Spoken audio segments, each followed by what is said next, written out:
कपड़वंज में दबगर समाज charitable trust द्वारा तृतीय शैक्षणिक पुरस्कार समारोह का आयोजन किया गया।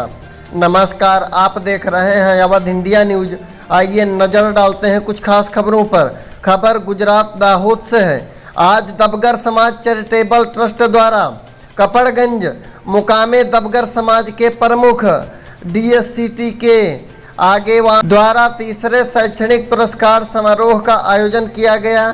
दबगर समाज द्वारा कक्षा 10 और 12 है प्रथम एवं द्वितीय स्थान प्राप्त करने वाले चमकते सितारों को प्रोत्साहित किया गया एवं सम्मान पत्र, ट्रॉफी एवं सांत्वना पुरस्कार से सम्मानित किया गया।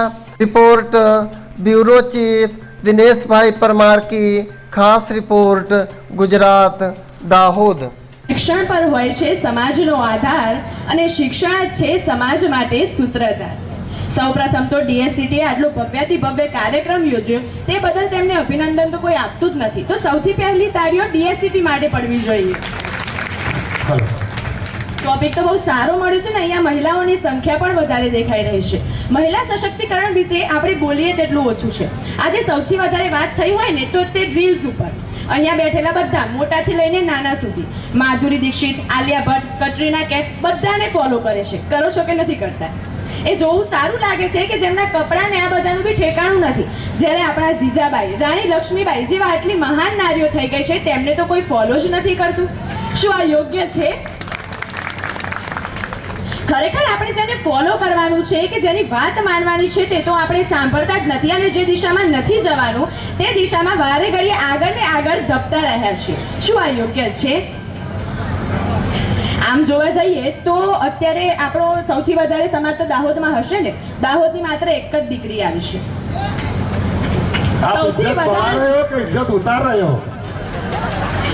સૌથી વધારે સમાજ દાહોદમાં વસે છે, છતાં માત્ર એક જ દીકરી ને બોયઝમાં બી લગભગ 2 જ હતા।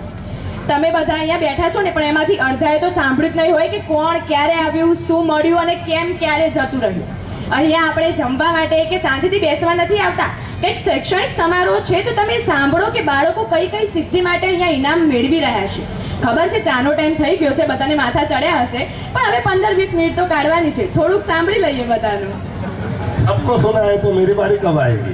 आपकी तो आ ही रही है ना, अब तेरी बारी है। हाँ, वो तो हम मचा देंगे धूम। આપણે સ્ત્રીઓની વાત કરીએ ત્યારે હું કહેવા માંગીશ કે મીરાબાઈ જેવું જે ઝેર પીને અમર થઈ ગયા, જે ઝેર પીધું છતાં ન મર્યા, એનું કારણ શું? કે તેમની ભક્તિ એટલી અમર હતી। જ્યારે રાણી લક્ષ્મીબાઈ પોતાના નાના દીકરાને પોતાના ખભે બેસાડી આખું યુદ્ધ લડી પડ્યા। જ્યારે આજકાલની છોકરીઓ રસ્તામાં જતી હોય ને ક્યાંક કૂતરું દેખાઈ જાય ને તો એ પપ્પાને કહેશે કે કૂતરું છે, થોડુંક સંભાળો ને, હું આ સાઈડ આવી જાઉં, તમે આ સાઈડ આવી જાઓ। અરે તમે જુઓ તો ખરા કે તમે કયા દીકરીઓના વંશજોમાં આવો છો કે જે રાણી લક્ષ્મીબાઈ પોતાના દીકરાને ખભે બેસાડી જો આટલું બધું યુદ્ધ કરી શકતી હોય તો આપણે તો માત્ર કૂતરાથી ડરી જઈએ છીએ। શું આ છે આપણી યોગ્યતા? ખરેખર દીકરીઓએ એમ સમજવાનું છે કે આપણે જ આપણા હક માટે લડવાનું છે। કોઈ પુરુષ તમે આવીને એમ નહીં કે તમારે શું કરવું છે, તમારે શું બનવું છે તે તમે કરો, ક્યારે નહીં કે આપણે કહેવાનું છે કે મારે આ કરવું છે અને હું કરીશ અને આપણે કરી બતાવવાનું છે। ખાલી કહેવાથી કંઈ થતું નથી, બરાબર છે ને? અત્યારે આપણા સમાજમાં તો ઘણી બધી દીકરીઓ આગળ વધી જ રહી છે, પરંતુ હજુ કેટલી એવી જગ્યાઓ છે કે જ્યાં કચાશ પડી રહી છે।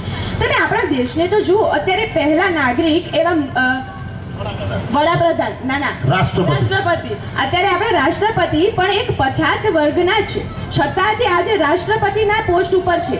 આપણે શું કર્યું? દબગર સમાજનું ક્યારે એટલા ઊંચા હોદ્દા પર નામ આવ્યું? અરે જેન્ટ્સ સાઈડમાં રે, આપણે લેડીઝોય ધૂમ મચાવવાની છે। જેન્ટ્સ શું કરતા હતા આપણે કરી બતાવવાનું છે।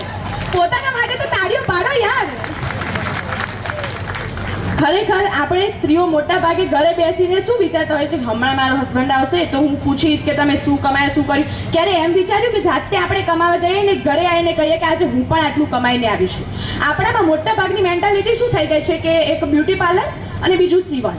અરે તમે ભણવામાં પણ આગળના બિઝનેસ તરફ જ જઈ રહ્યા છે। પપ્પાનો ધંધો હતો, આપણે તો ગાદી પર બેસી જઈશું અને ધંધો સંભાળીશું, પણ જો તમે એજ્યુકેટેડ હશો અને પછી ધંધો કરશો ને તો તમારા ધંધા જે પપ્પાએ બનાવી આપે ને એના કરતાં વધારે ચાંદ લાગશે। તૈયાર થાળીનું ભોજન જોઈએ છે ને જમીને ઊભા થઈ ગયા, હાથ ધોવાની પણ તસ્દી લેતા નથી। આપણે તૈયાર થાળીએ બેઠા, આપણા આવનારા દીકરા તૈયાર થાળી પર બેસશે, પરંતુ દીકરીઓ પોતાનું મહત્વ જાતે જ સમજતી નથી. હવે આપણે જ આગળ વધવાનું છે અને આપણે જ આપણો જુસ્સો બધાને બતાવવાનું છે. શું આપણે ના કરી શકીએ? જો જેન્ટ્સ બહાર જઈને કામ કરી શકતા હોય તો શું આપણે નથી કરી શકતા? વિચારો કે સૃષ્ટિના સર્જનહાર એવા બ્રહ્મા, વિષ્ણુ અને મહેશને પણ જ્યારે વિદ્યાની જરૂર હોય ને ત્યારે માં સરસ્વતી પાસે, ધનની આવશ્યકતા પડવા પણ માં લક્ષ્મી પાસે, અને જ્યારે શક્તિની જરૂર હોય ત્યારે માં દુર્ગા પાસે જવું પડતું હોય, તો પછી આ બધા તો સામાન્ય નાગરિકો જ છે. તો આપણે પણ આપણું આ સર્વસ્વ બતાવી અને આપણે પણ આગળ ને આગળ વધતા રહેવાનું છે. આપણે ક્યાંય કોઈનાથી બીવાનું નથી કે ક્યાંય પાછા પડવાનું નથી. आप तनी क्या